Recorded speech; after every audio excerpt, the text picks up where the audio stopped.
নড়াইলে তপনভাগ গ্রামের Ibrahim মোল্লাকে DB police পরিচয়ে অপহরণের অভিযোগ এলাকায় চাঞ্চল্য সৃষ্টি করেছে।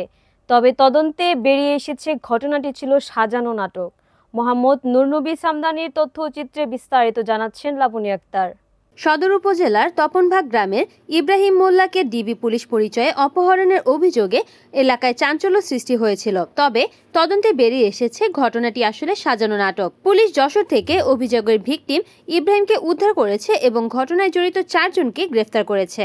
এই ঘটনায় শনিবার দুপুরে নড়াইল সদর থানার ভারপ্রাপ্ত কর্মকর্তা মোহাম্মদ সাজিদুল ইসলাম বিষয়টি নিশ্চিত করে প্রেস ব্রিফিং করেন। প্রেস ব্রিফিংয়ে তিনি জানান, নড়াইল জেলার মাননীয় পুলিশ সুপার স্যার, অতিরিক্ত পুলিশ সুপার প্রশাসন স্যার এবং আমাদের অতিরিক্ত পুলিশ সুপার সদর সার্কেল স্যার বিষয়টিকে খুব গুরুত্বের সাথে নিয়ে থানা পুলিশ, ডিবি পুলিশ এবং সাইবার ক্রাইমের টিমকে একত্র করে উদ্ধার অভিযানের নির্দেশনা দেন এবং স্যারদের নির্দেশনা অনুযায়ী আমরা ঘটনাস্থল পরিদর্শন করি এবং এই ভিকটিমকে উদ্ধারের জন্য ব্যাপক অভিযান পরিচালনা করা হয়, যার ফলে সদর থানা পুলিশ, ডিবি পুলিশ ও নড়াইল জেলা সাইবার টিম একত্রে অভিযান পরিচালনা করে গোপন সংবাদের ভিত্তিতে গত ইংরেজি 5/9/25 তারিখ ভোর রাত অনুমান 4:35 সময় যশোর কোতোয়ালি থানাধীন পৌরসভাস্থ বক্সা শাকিনস্থ বিহারী কলোনির কথিত অপহৃত ভিকটিম ইব্রাহিমের ভাইরা ভাই ডালিম হোসেনের বাড়ি থেকে তাকে উদ্ধার করা হয়।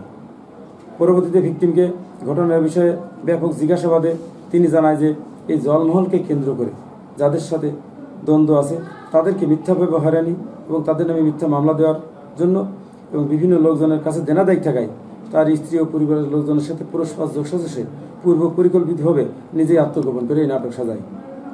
পরবর্তীতে তার স্ত্রী মুসাম্মদ ইরানী খাতুন সহ এই ঘটনায় জড়িত ইব্রাহিমের ভাই রুহুল আমিন ও চাচা রমজান আলীদেরকে 5/9/25 তারিখ 20:45 সময় নিজ নিজ বাড়ি থেকে আটক করা হয় এবং তাদের জিজ্ঞাসাবাদেও তারা জানায় যে এই প্রতিপক্ষের সাথে জলমহলে জ্ঞানজাম থাকায় এবং পূর্ব শত্রুতা থাকায় তাদেরকে মিথ্যাভাবে এই মামলায় জড়ানো এবং বিভিন্ন লোকজনের কাছে দেনাদায়ী থাকায় তিনি পরিকল্পিতভাবে আত্মগোপন করেন এবং এই মিথ্যাভাবে এই নাটক সাজায়।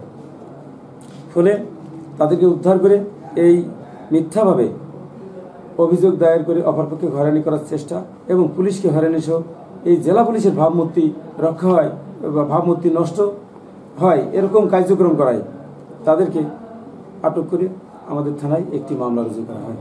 সবাইকে ধন্যবাদ। রিপোর্ট করেছেন নড়াইল প্রতিনিধি মোহাম্মদ নুরনবী সামদানি, NN TV।